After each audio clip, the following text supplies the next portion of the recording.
Today we are talking about supply drops. They are a terrible invention, and I'm going to be going over the reasons why in this video. Stick around.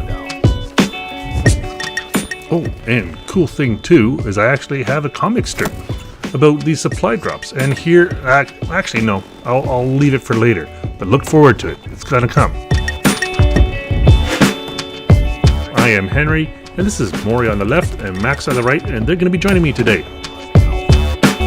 To be clear, I am not going to be discussing the more common things that people say about supply drops, how you can't find the weapons you want and it's pay to win and all that kind of stuff. Yes, those are good arguments, but those are not arguments that you're going to be hearing from me today because I want to go into something a little bit different. Say you go into McDonald's, say you buy a Big Mac meal with French fries and a drink, and you take it back to your seat, and well, they have the Big Mac, you have your drink, you went over to the fountain and got your Coke or your Fanta or whatever it is you wanted, but the French fry box only contains 3 fries. Now, you knew this going in, but that's the way it is. You get 3 fries, and if you want more fries, you're gonna have to go over to the counter and, pony up an extra nickel for each new fry you want. If you want a whole full box of fries, you're gonna have to pay a whole handful of nickels. Now, you could say, well, you know that's what you're getting into when you first bought your meal. But on the other hand, they did sell you an incomplete meal. And that's what I'm getting at here. With the supply drop system, you're not getting the whole game. For those of you who haven't been around all that long and don't remember the days of Youre when you would buy a game and you'd get the whole game, and my goodness, it was debugged and everything. You just put the cartridge in and you didn't have to worry about patches. You didn't have to worry about DLC. You didn't have to worry about anything. You just played the game and you enjoyed it. Do you guys remember those days? Well, those days are long gone and they don't want to go according to that model anymore, but I still remember those days. So for me, if they come out with a game like Black Ops 3 and say, here's the game, but it's not everything. It's not the whole game. If you want to get all the benefits, all the weapons, all the stuff, you're realistically going to have to pony up some extra cash. Now, I don't want to look up the stats, but lots of people have gone into this before and calculated how many extra dollars you need to pay in order to realistically get the weapon you want. And it's in the hundreds and hundreds of dollars in order to get the weapon you really want. And that's just ridiculous. I mean, I paid full price for this game. I want to get all the content. I don't want to be teased with little bits of it here and there. I want everything. Maybe I'm sounding greedy, but I don't think so. And that's one reason why I hate the supply drop system. They don't give you the whole game, and they charge you and charge you and charge you more and more and more for little bits of the game that should have been there for you to access in the first place. Okay, so I promised you guys a comic strip. I might as well show it to you guys here right now. And actually, let's wait for this kill first. Yeah, he didn't know I was there, and I didn't know he was there right away either. But anyway, okay, here, let's see the comic strip.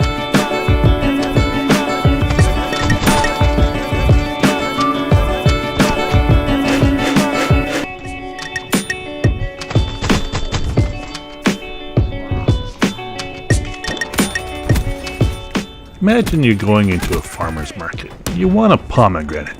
You find one, and the guy in the smock behind the table says, that'll be $125 for that pomegranate.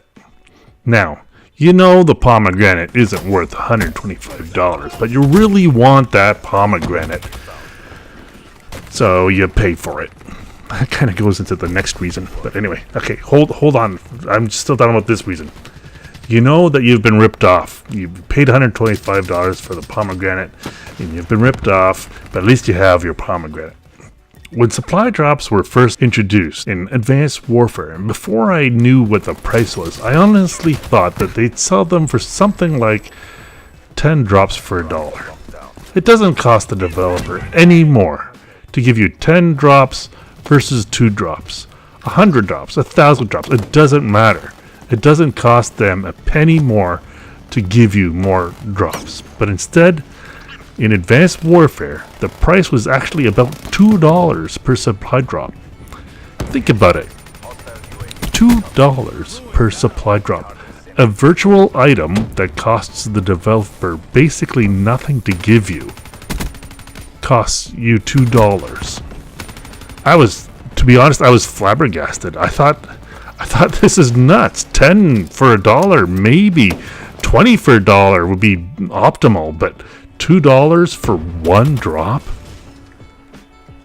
People just don't realize what these virtual items are actually worth. They're not worth $2 a supply drop, and yet people are paying for it, which is driving me nuts. Why are you guys out there paying for these things? They're not worth it.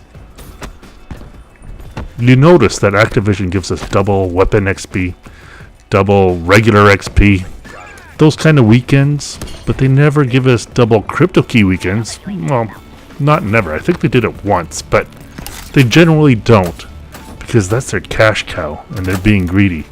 And they know what the value of these supply drops is, because they see it on their bottom line. Lots of us gamers, we don't.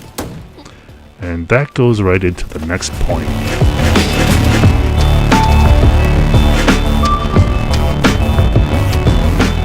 Call of Duty is marketed towards children and teenagers. Despite the M rating, Activision knows who buys their game. Call of Duty I'm talking about, of course.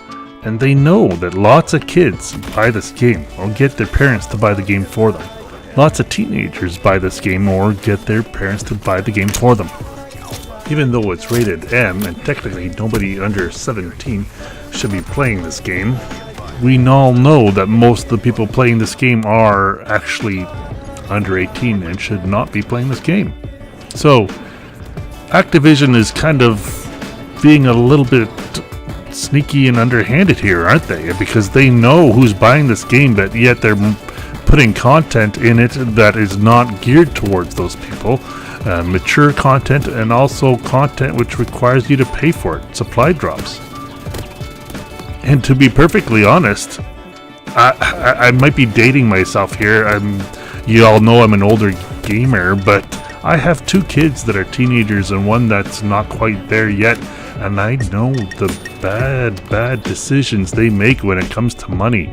And Activision is feeding on that with the supply drop system, which makes me very sad.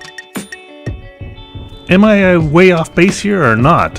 Sometimes I think I'm just overanalyzing things and taking things too far, being an old man and thinking, man, these young kids these days, this is just crazy. All the young kids are like, yeah, who cares, get over it, pops. But other times I think, no, somebody needs to stand up for this crap and say that this is not right. And I don't know. I'm still wondering which way I should go on this, but mostly I'm firmly in the camp of what I said. I'd like to know what you guys think. Please leave a comment below. Rate, comment, and subscribe if you will. This is Henry, over and out.